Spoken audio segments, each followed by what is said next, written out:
আপনারা কীভাবে pixel lab দিয়ে থাম্বনেল তৈরি করবেন সেটা আমি দেখাবো। থাম্বনেল ইমেজ সাইজ নিতে হবে। তো এখানে থ্রি ডট মেনুতে যাবেন। থ্রি ডট মেনুতে যাই ইমেজ সাইজ নেবেন। ইমেজ সাইজ নেওয়ার পরে কাস্টমসে যাবেন। কাস্টমে যাওয়ার পরে ইউটিউব থাম্বনেল আছে, ইউটিউব থাম্বনেলে সিলেকশন করবেন, ওকে করবেন। দেন ওকে করার পর দেখবেন আপনাদের থাম্বনেল সাইজটা চলে আসছে। তো এখান থেকে নিউ টেক্সট আমাকে ডিলিট করতে হবে। ডিলিট অপশানে ডিলিট করে দেবো।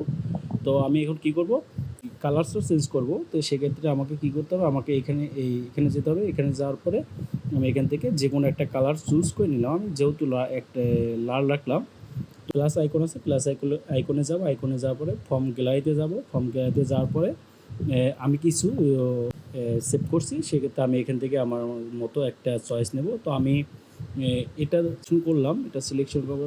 আমি এখানে টিক মার্কে যে ইমেজ সাইজ পর্যন্ত আমি এটা নেব। মোটামুটি সুন্দর হয়েছে। এখন কি করব, এটা আমি লক করব। তো আমি এখানে লক অপশন করে লক করে রাখলাম। তাই নোটচোর করবে না লক করলে।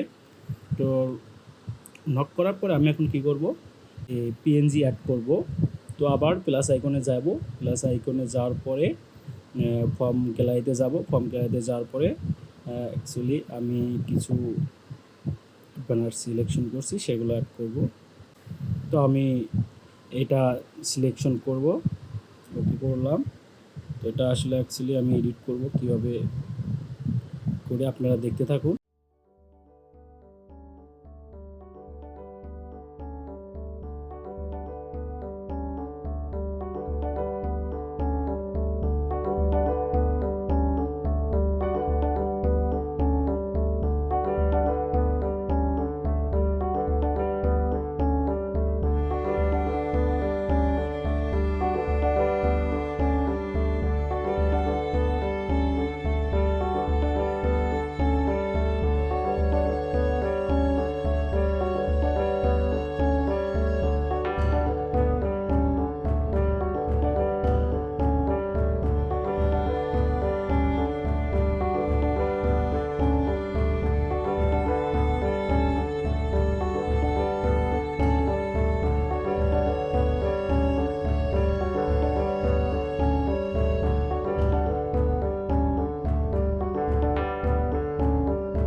মোটামুটি কাজ শেষ। আমি এখন এখানে টেক্সট ইউজ করব।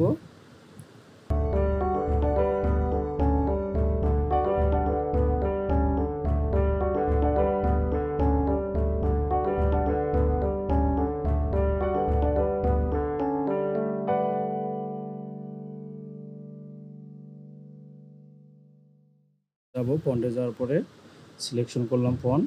তো আমি এখন একটু রোটেট করব। আসলে আমি কিভাবে রাখবো রোটেটে, সেখানে এখানে রোটেট করলাম। আসলে আমি হালকাভাবে রোটেট করে নিলাম, নেওয়ার পরে এতে চাপ দিলাম। তো আমি অ্যাকচুয়ালি এটার একটু সাইজটা বাড়িয়ে নেব।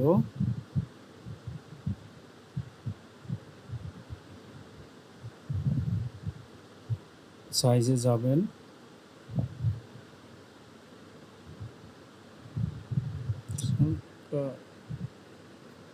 সাইজটা বাড়িয়ে নিলাম। বাড়িয়ে নেওয়ার পরে এখন কি করবেন, ব্যাকগ্রাউন্ডে যাবেন। ব্যাকগ্রাউন্ডে যাওয়ার পরে কি কালার সিলেকশন করবেন আপনাদের ইচ্ছা মতো, এখান থেকে আপনি যেরকম কালার সিলেকশন করেন। আমি আসলে অ্যাকচুয়ালি রেড কালারটাই রাখবো, রেড কালারটা আমার খুব ভালো লাগছে। আমি ওকে করে দিলাম। ওকে করে দেওয়ার পর আমি স্টকে যাব। স্টকে যাওয়ার পর এটা ওকে করে দেওয়ার পরে তো আমি হালকা একটু ব্যানারের এটা বাড়িয়ে দিব, স্টকটা বাড়িয়ে দিব। তো যাক, ওকে স্টকটা বাড়িয়ে দিলাম। দেখেন আমার মোটামুটি এটা আসলে অ্যাকচুয়ালি আমি এটা নক করে নেব।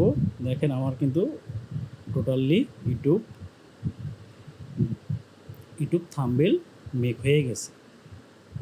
খুব সহজে ফোন দিয়ে আপনারা ইউটিউব থাম্বনেল তৈরি করতে পারবেন এইভাবে, খুব ইজিলি পিক্সেল ল্যাব দিয়ে। তো একদম ইজি, খুব সহজ। তো সবাই ভালো থাকবেন।